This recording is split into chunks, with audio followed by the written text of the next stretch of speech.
Ladies and gentlemen and ladies, welcome back to another cracker episode of Friday Night Live. It's your host here, Sean Floyd. I'm the Managing Director of JR Prosperity Partners as always. And now I can't wait to get cracking right back into another beautiful episode for all you faithful listeners out there. So if you're watching this on YouTube, by the way, which we've started putting some content out on, please give us a support. Drop us some questions. Shout us out with a subscribe or give us a like. We'd really appreciate it. I know a lot of you will be listening to this on Apple Podcasts as well, or Spotify, wherever you're hearing it, but show us some love on the other platforms as well. Now, what we've got set up for today, I know there's some very exciting things coming up in the future. What I would love for you to do is stay tuned for the next couple of episodes because we will be bringing in someone as a very special guest, ex-RBA economist who's going to be helping us with some insanely nuanced property trends that we've got to cover. So stay tuned for future episodes. Good things coming up in the future while we reinvent Friday Night Live. But for tonight, producer Ryan and I have come up with another consolidated list of commonly asked FAQs that were sent in to us that we are more than happy to address. So without further ado, let's get cracking right into them. Number one, let's get into it. Can you turn an existing property into an SMSF? What a brilliant, beautiful question. Now, what's interesting about this question is, in reality, can we do it? The answer is yes, we can. But what I get everyone to seek is their own legal and independent accounting advice on what are the implications of doing so. So typically, if you're changing the structure of a property that is pre-settlement in some states, there are ways, like in Victoria, where you've secured a property, you want to convert that apartment, let's say hypothetically, into an SMSF purchase, you're actually able to do something quite creative called nominating it to your SMSF without having the double duty implication or paying stamp duty twice. Typically, if a property's existing investment that's already rented out in the marketplace, there more than likely will be double costs or stamp duty implications required to book that property or book that asset into your SMSF. Now, I'll leave that for you guys to decide with your accountants, but like I said, in some situations, a couple of creative strategies can be used to make sure that something like this can be done with minimal cost damage. Now, next question. Is it worth getting a depreciation report on older investment properties? I love this question because I bought a property that was actually built in I think the late 80s as well. I own a cottage which is significantly older. I have not bothered getting a depreciation report on that property. Where I think the fine line gets drawn is, let's understand a little bit about depreciation. Depreciation, can be done over a 40-year period. Yes, that's right, a 40-year period. Most of that curve is going to be in the first 5 years anyway, because it is operating on a sliding scale. I'd leave this up to you to decide whether you really want a depreciation report on older investment properties to maybe look at as a tax mitigation or a tax minimization approach, because sometimes what you realize is if the property is way too cash flow positive and if it's significantly older, is getting that depreciation report going to help us if we're positive cash flow? The answer is no, not really. If we're paying a little bit of tax on that property income and we want to minimize it, then getting a depreciation report could be a good thing if that property is within that 1 to 10, 1 to 15 year mark. Keep in mind, if you own a property that you have purchased that you are not the first owner of, you can't claim any more things like fixtures and fittings unless you have paid for those things and put them into the property. So keep that in mind. There's a massive difference between claiming property deductions being a new property owner or the first property owner versus being someone who's second-hand or third-hand, fourth-hand, whatever it is, right? But great question, producer Ryan. I really love that one. Here's another question that commonly gets asked to us, I think, on a weekly basis. What are the benefits of investing in residential property versus commercial property? Now, the list goes on and on. There are many pros and cons if you're going to, bat the two against each other. But let's look at it from a practical sense. Commercial property typically poses a barrier to entry with deposit requirements. And also there's not just lenders that willy-nilly give it out. So you've got to really know the lenders you're working out with, and you've got to minimum have typically a 30-35% deposit if you want to be safe. Now, the risks when it comes to commercial property is the vacancy rates and tenancy rates are not as simple as residential property. It's not as easy to get a business to sign a 3-5 year lease, because these days, what if businesses want to work from home? What if they can relocate? What if they're competing? So really understanding the market you're with and working with a good commercial broker will help your chances of success. The real reason why a lot of families start their investing journey in residential property is because it is safe as houses if it's done well. And when I say if it's safe as houses, you're typically getting a lot better of a lending ratio from the banks. You're able to put down a lot less money because banks know it's a safer investment. Vacancy rates are typically lower if you do your homework well. Just trying to think off the cuff here as well, what else is super cool about residential property? Excellent tax deductions. You're also looking at a situation where the capital growth is not in direct equivalent ratio to the rent that you are getting from your tenant. So there will be properties that you can buy in the residential sense where the rent might have only gone up by $50 a week in the last 3 years, but the value has increased by $300,000, $400,000, $500,000 because of the capital growth in that area. It's very easy to take equity out of residential properties and recycle them into doing future investments, right? I hope that makes sense. With commercial properties, a lot of their value is tied to the amounts that you are earning from the rent via that tenant. So a little bit of food for thought over there. If I had to pick a winner long term, if you're not a multi-gazillionaire, I would pick something like residential investment to be building your wealth the safe and slow way. Let's look at the next one. So this one's a very interesting question. How much does a suburb's high vacancy rate affect the rental performance of my investment property? Well, let's look at it instead of a high vacancy rate. Let's look at the question as if it's just about vacancy rates in general.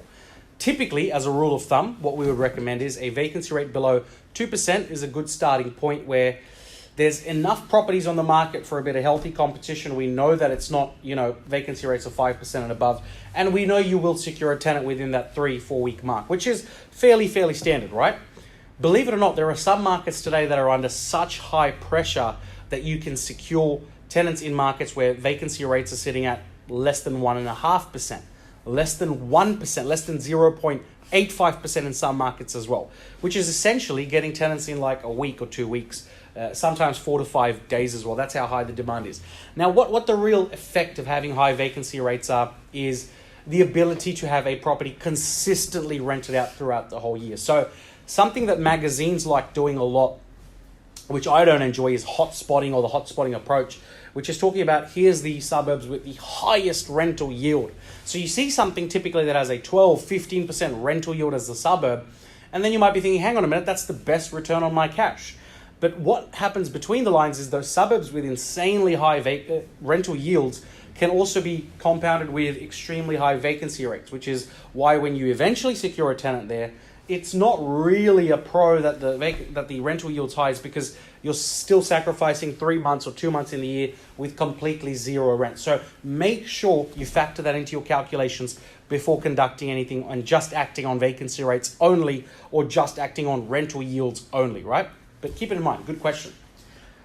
Is it cheaper? Next question. So is it cheaper to buy an investment property on my own, or should I seek assistance from property investment professionals? What a phenomenal question. If you know exactly what you're doing, get it done.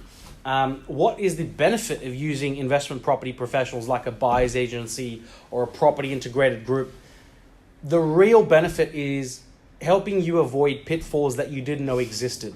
Weird contractual agreements, weird non-nomination clauses, weird delay clauses, and so forth, so on. Working with professionals and also working with a good solicitor during your exchange process can actually help you avoid costly mistakes. The other thing that professionals can bring to the table is help you dispel the myths that the common real estate industry always tell us. I can tell you 2 off the top of my head right now that'll be of significant value to you. Myth number 1 is the 3 favorite words a lot of people love throwing around in real estate. Producer Ryan, would you like to take a guess what those 3 magic words are? Location.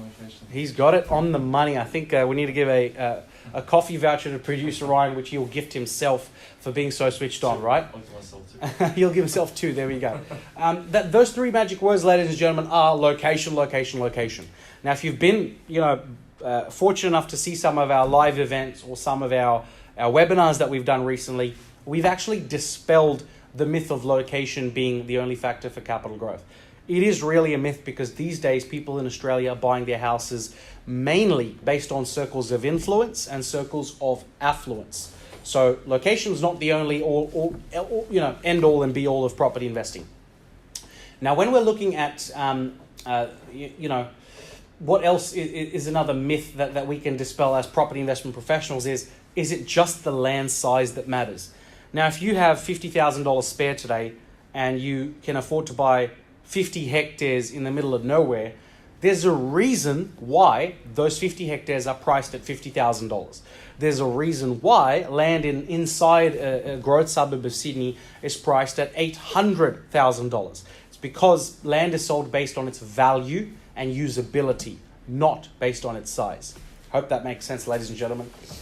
So let's go into our next question, which is, I think, question 7 for the day. Should I rent out my property or Airbnb it? Now, Airbnb did take off as a massive cult following, I think, a couple of years ago, where everyone really wanted to have, one of these sort of assets in their portfolio. Let's look at it practically. Sure, the management costs are much higher. The day-to-day rentals might be higher as well. Vacancies will be a lot higher as well because Airbnb has run into an issue of saturation in the past couple of years. Airbnb has also copped a lot of flack for increasing their charges and costing people a lot of money, where hotels in some places are actually going back to being preferred options because they're making you do a lot of work when you stay at an Airbnb, right? They're making you do the work which typically you get at 4-star and 5-star hotels for almost a similar prices. Now, Airbnbs, should I be doing it or should I not be doing it? Let's look at it location-wise. If you're in a location which will attract Airbnb sort of, ongoing business, then sure, weigh up your maths, do some competitor analysis in the area, and see that based on the cold seasons and hot seasons, whether the cold seasons vacancies will be a storm that you can weather despite having a super buoyant hot season, right? So because those tend to be cyclical in terms of their booking natures, long weekends, family holidays, school holidays, the best thing about residential property is you are signing leases for 6 months, 12 months at a time. So what do you prefer? Stability, or do you prefer a little bit of volatility but the option of having a higher upside? I'll let you be the judge of that. Again, it really boils down to your investment strategy. If you don't have an investment strategy, like we spoke about in the previous question, property investment professionals can help you avoid the pitfalls of investing. Get your strategy right. Have a chat with someone and see what we can do to work together long term. We'd be more than happy to help as well. Great. Now, next question. What type of deductions can I claim on my investment property? This is superb. There's a couple of things, right? Let's assume for the purpose of this question, you're doing a brand new investment property where you're the first owner. The main differences between the new ones and the ones that are secondhand and beyond are the fixtures and fittings and depreciation claiming. So if it's new, you can claim fixtures and fittings. If it's not new, you can't typically claim fixtures and fittings unless you purchase them and put them into the property. But you can still claim depreciation if there's any left on it, right? So for the purpose of this, let's look at a new one. What can you claim? You can claim pretty much the full interest component of your loan. You can claim the depreciation on the structure of the building, the fixtures and fittings, which involve things like your tiles and blinds within the property. You can also claim your complete property management expenses, which is the property manager who's responsible for putting a good tenant in your property, collecting the rent, and managing the asset overall. You can also claim your council rates. You can claim your strata. You can also claim your insurance on the investment property and any maintenance upkeep. So there you go. You have it. There's no magic sauce. You're just claiming the things that we are allowed to. Now, rolling on to the next question. This one I love, Producer Ryan, because this one is a curveball. We have a family house that is divided into quarters through a will. I am the only one who wants to keep my share and the other families want to sell theirs. Should I or should I not buy their shares? All right, that one's a curveball and a half. Now, for some reason, when I'd first seen this before we filmed this episode, I know this question has just come in, my mind naturally went to shares in property. Now, when I'm talking about shares in property, I want to touch on this subject because it's a great subject.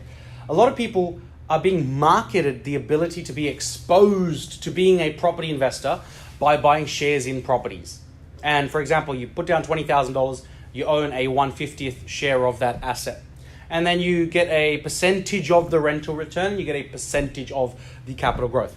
In my humble opinion, that is no different to going on your phone in ComSec and just buying a bunch of CBA shares.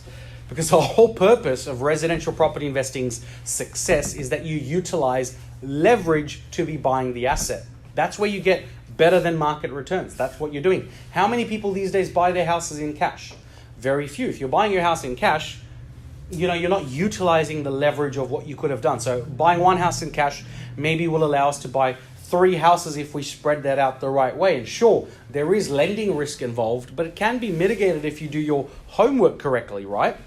Now, looking at this question, if we have a family house divided through a will, I'm the only one that wants to keep my share. Should I not buy their shares? It depends on the property. What do you want to do with the property? Is the property in good condition? Is the property something that you think will grow long term? If you want the house and you can buy this house and you can buy their shares, then what's stopping you? Go ahead and control it. Just make sure you speak to your solicitors to make sure no one can come creeping back through the back door and say, hey, I need that quarter share for myself back all over again, and I need a clause that allows me to be rebuying it myself.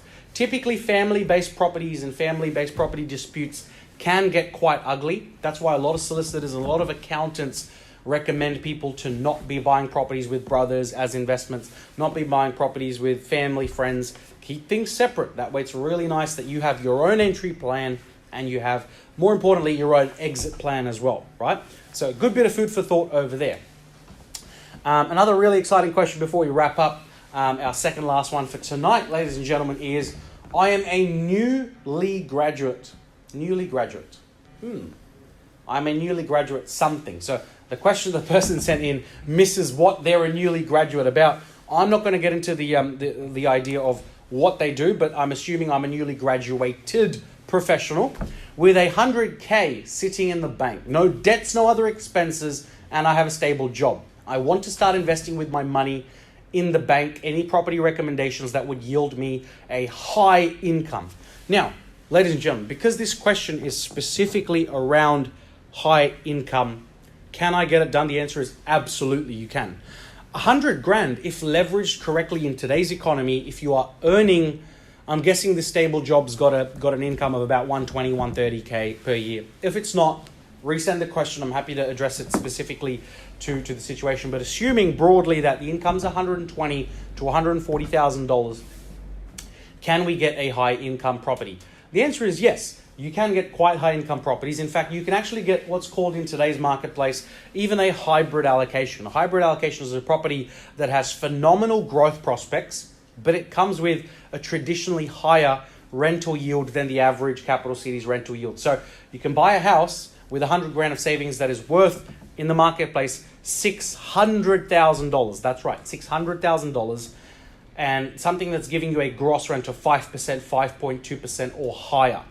Now, during COVID, when people were buying properties left, right, and center willy-nilly, we realized that you could still get away with getting decent cash flow even if the gross rental yield was 3.5%. Today, based on the current interest rate environment, people are opting for high income properties. So can you do a dual occupancy income and get a yield of 7%? Sure. Can it be done with a 100K budget? Maybe. You might need to have a 140 or a 150K budget to swing an asset type like that. But without taking too much risk, you can actually get a good 5% and above yield on a growth style property, even with 100 grand money in the bank. So phenomenal question. I'm more than happy to reach out and do a tailored strategy on that one. I've helped countless people in similar situations get phenomenal results in a 2, 3, 4 year period with almost the exact same scenario. So good one, producer Ryan. I really like that. And yeah, for our lucky last for today, because we wanted to keep today short, sharp, and to the point, before we come out with a really, really beautiful, nuanced topic next time around, we're just shuffling some dates around with Head of Research to figure out whether they'll be with us for next week's Friday Night Live or the week after.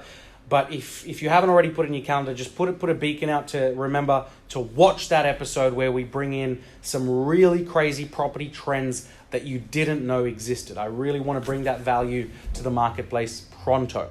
So, Sean, where do you think the interest rates rest by the end of the year 2024? In my opinion, we've been fairly accurate with what we thought was going to happen in the past. Looking forward into the future, My opinion is that I think they will be slightly lower than where they are today, which is where we are in tail end of 2023, where they are quite high. So sometimes 7% for doing investment properties, mid sixes, low sixes, you get the idea. I think they'll be a touch lower than where we are right now.